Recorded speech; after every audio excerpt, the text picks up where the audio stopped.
May the words of my mouth and the meditations of our hearts be acceptable in your sight, O Lord.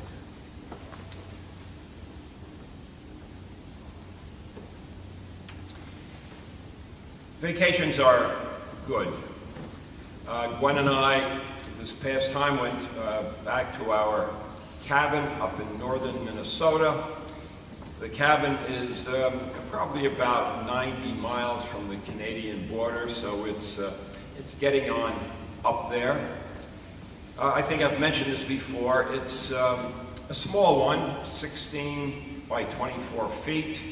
It's a log cabin made out of white pine. It was made by a man who lives maybe a quarter or a third of a mile away, and he cut the logs from his own property. He has many acres, and some of these logs are this size. So it's a very beautiful little thing, and we love it. Every time I go up, I have a project, and this time I've started on the project of putting on a deck in the back of the cabin. It's isolated, as all of the places out there are. We can't see our next neighbor, although at night, when there is a light on down at the corner, we're able to see the light from the corner house, but outside of that, we can't.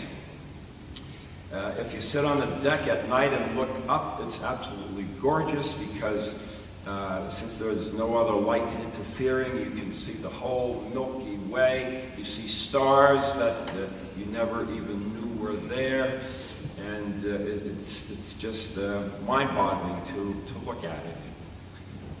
We enjoy going to a couple of our favorite restaurants. Occasionally we'll make something in the cabin. We have a hot plate and so on. Just kind of poking around here or there.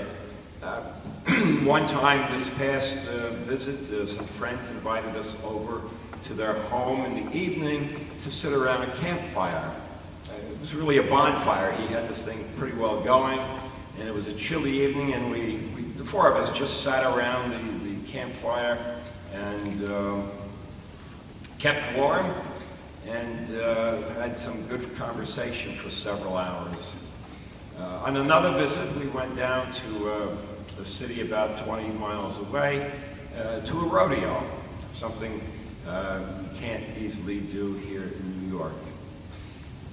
So it's nice to get away, but then the phone rings, and it's one of the ladies I know from the Department of Education, and she doesn't know I'm away, of course, and she says, we've got a problem with the budgets that you submitted for the pre-K and the 3K. And I said, okay, when I get back, I'll attend to it. You can't get away completely, unless you go to Europe and turn your phone off and nobody knows where you are, you see. There's always that interruption. Jesus had been working in Galilee. That's the northern part of Israel. He'd been preaching, teaching, healing, and he was tired, and he too wanted to get away, to have a brief vacation. And so he goes up into Tyre. Tyre is a city that still exists. It's in southern Lebanon, about 12 miles north of the Israeli border. It was not part of Israel in Jesus' day either. And so he leaves the area of Jews, and he goes up into Gentile area. He's looking to have a little bit of rest. But it's what I was saying, word travels.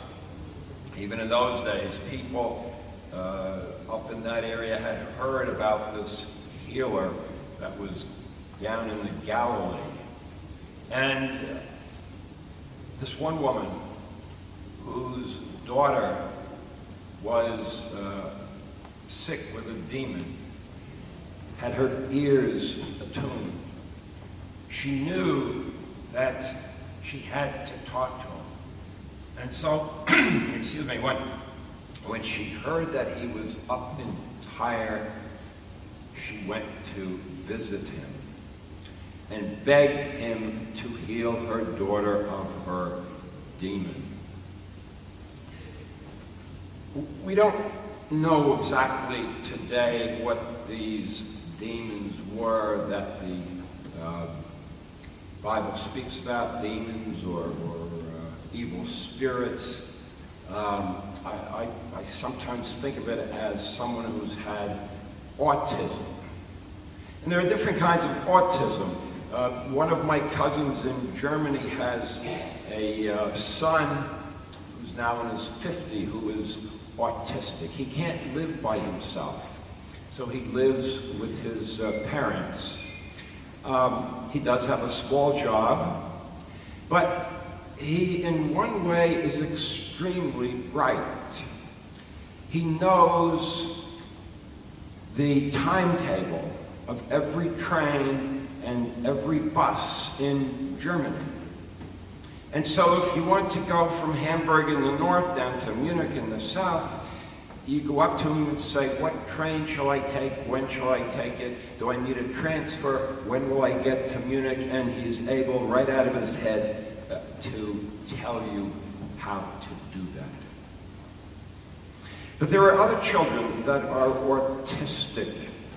And we've had one in our after school. Little boy is, I think, about 8. And he's a nice, good-looking little boy. And when you first see him, you don't think anything is wrong, but then he'll scream. Just a sound comes out of his mouth. All different kinds of sounds, for no good reason at all. And he can't talk. He has the apparatus to talk, but he can't. His mind isn't working to let him form words, and so he just screams. And you don't know what he wants, if he wants anything. If he sees something on the table, he could very easily go to the table and just push everything off. Doesn't matter if it's papers or glasses, or it doesn't matter, off. Or if he sees another child on the other side of the room, he can just go running and hit the child, knock him over. Doesn't matter if the kid is older or younger, he just is irrational. It's like he has a demon. He won't have a normal life like we're used to as long as he has this. And so I tend to think about this little girl that the mother is approaching Jesus about as perhaps someone like this who can't function like everyone else. And she knows that unless she gets help for her daughter, the daughter will have a life that's not a very good life. She's tried many things, apparently, and now she hears about Jesus, and she goes to the house where Jesus is staying. Jesus is trying to get away from it all, but word has traveled, and she approaches him and begs him to heal her daughter. Jesus responds to her in a very strange way. And some people think it's totally unlike Jesus. But he says the children need to be fed first. And what the children eat should not be cast to the dogs. What is he talking about here? The analogy is that he has come to his people in history. He has come for the Jews. He is bringing the message of God to the Jews and not to the Gentiles. And so, you know, in essence, he's calling this woman dog. There's some translators who might like to soften it a little bit and say, well, what he really means is puppies. But even so, you get the picture, and it doesn't seem to be a good one. But nevertheless, it does not faze this woman one little bit. It doesn't faze her at all. And she responds to Jesus, looks him right in the eye. She doesn't simply turn around and say, oh, gee, I'm sorry. No, she's going to stand her ground, and she's going to look him in the eye. You know, Luther had a dog. He loved dogs. And he had this dog, and when he would eat, he said that his dog would sit by his side and would look at him and watch every piece of meat that went from his plate into his mouth. The dog wouldn't move, he wouldn't blink. All of his concentration was on that piece of meat. And he commented and he said, would that I could pray with the same concentration that this dog has, that I could pray with only one focus in mind, be like my little dog. I have to tell you a story. The first time I went to visit my other cousin, the sister of the one in Germany, in Vienna,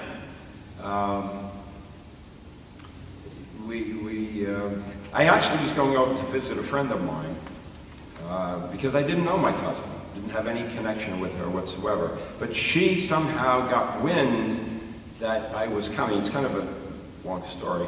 But anyway, when I got to the airport, I greeted my friend, and then she turned and she said, and I want to introduce you to your cousin.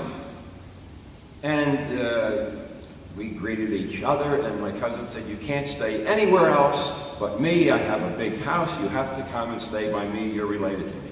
So anyway, I ended up over there, and this one day, she said, let's go for a walk into what we would call the Vienna woods. And so she had a beagle by the name of Gregor. And so my cousin, Lena, and I, and Gregor went for a walk into the Vienna woods. And Gregor was allowed to roam free. He sniffed here, he sniffed there, he ran over there. He always had a good time doing this. And we probably walked for an hour or more. And at one point, up on a hill, we came across an outdoor restaurant. And it was beautiful, and it overlooked, you could see Vienna, the city, in the distance, as the restaurant was right here by in the woods. And my cousin, I think, was somewhat embarrassed. She says, I didn't bring any money along. And I said, well, I've got money, but I hadn't changed any of it from dollars into, at that point, it was shillings. And so, in essence, we were moneyless, you know. But Gregor, sizing up the whole situation, went to one of the tables where there were people, and he sat himself down, and he looked up at this one woman who was eating. Well, of course, she couldn't help but see him. Didn't move a muscle. He's focused right in on her. And she keeps eating, and for whatever reason, whether she felt sorry for him, whether she was intimidated by him, or whatever, but anyway, she calls the waiter over, whispers to the waiter, and in a couple of minutes, would you believe that the waiter brought a plate of meat for the dog? My cousin and I are laughing our heads off because the dog gets fed and we can't even buy a glass of water, you see. This is this woman in our gospel. She goes to Jesus and her full concentration is on him. If he doesn't help her, if he doesn't heal her daughter, there is no hope. There's nothing that's going to happen. And so it doesn't matter to her if Jesus speaks to her in this way and differentiating between children and dogs. She's not leaving. She says, yes, but even the dogs eat the crumbs that fall from the master's plate. He was astounded by her answer. And he said, because of what you have said, go, your daughter is healed. She goes home, and yes, indeed, the demon has left her daughter. It's a story that we take to ourselves. It's not simply a story for itself, but the concentration that this woman had and the way she looked at Jesus as her only hope is what we need to take into ourselves. We live our lives and we can look in various places for hope. People who are in other authorities, doctors, presidents, what have you.